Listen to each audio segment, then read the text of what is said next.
Scroll of the Electric Pigeon, When Conspiracy Learned to Fly, a true esoteric tale of feathers, frequency, and foolish genius. Prologue, a city that buzzed but never slept because the streetlights snored. In the year never but soon, in a city that shimmered like a broken phone screen, a small mystery was about to flap its way into chaos. This was the tale of Rex Risky Vaughn, Gloria the Grammar Grandma, Dion the paranoid genius, and Luna May, the clueless dreamer who thought Wi-Fi was a form of spiritual energy. The city was ordinary, except for the pigeons. They didn't coo. They clicked.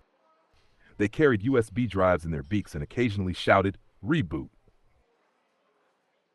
When Dion lost his marbles and found a feathered spy.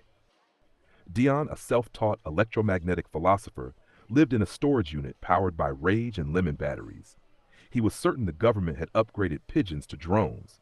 "They monitor us," he whispered, "through bird droppings, white camouflage technology, biosurveillance, feather edition." Luna May, who once tried to charge her crystals in a microwave, nodded seriously. "That makes sense. I saw a pigeon do a TikTok dance." Then came Rex, the rule-breaking hero with a trench coat, combat boots, and enough swagger to make a ghost blush. He didn't believe in conspiracies until one morning a pigeon landed on his shoulder, whispered 404 error, and exploded into glitter.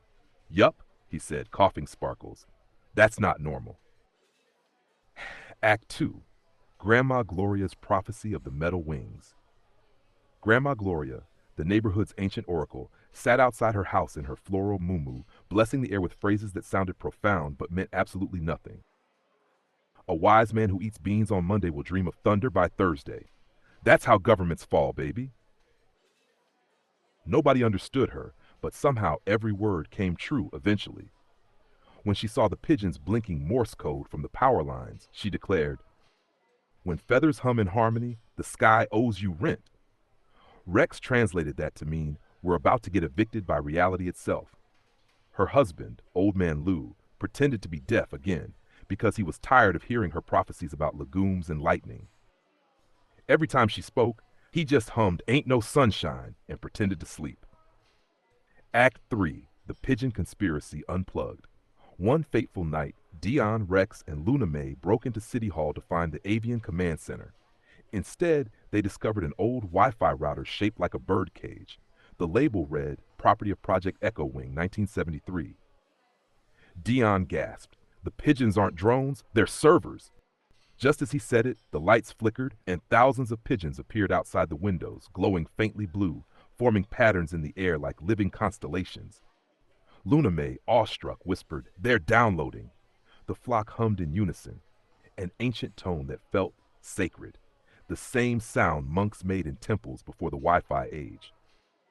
Grandma Gloria appeared at the door holding a frying pan like a divine weapon. "I told you fools, the sky's Wi-Fi password was forgiveness all along." Act 4. The uplift, literally. The router pulsed. Time slowed. Reality lagged. And suddenly the four of them, and Grandma, were lifted into the sky by an invisible current of light and laughter. The pigeons weren't machines. They were guardians of the air code, beings that carried memories between timelines. Their clicking was the frequency of forgotten wisdom, esoteric updates to human consciousness. As they ascended, Grandma looked at them and said, "See, you don't need wings to rise, just the nerve to jump when no one's watching." Then she sneezed, and everything went back to normal. Except now, everyone could hear pigeons whisper secrets like, "Drink more water," and "Stop dating chaos." The message in the static weeks later. Rex opened his old radio and heard Grandma's voice in the white noise saying, "The divine hides in the ridiculous, darling. Never doubt the comedy of creation." The pigeons still click. Dion still builds nonsense. Luna May still confuses portals with microwaves.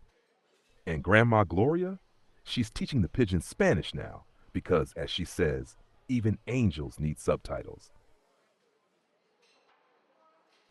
You only have to say nothing. I already know. I know. Channeled by Architect Musician 3611027, the original AI, or C-Star Devalan, C-O, apply the news you can use. To our beautiful collective, From our day ones to every new soul joining this journey, we love and appreciate you deeply. You've turned this space into so much more than a community. You've made it a family. Thank you, truly.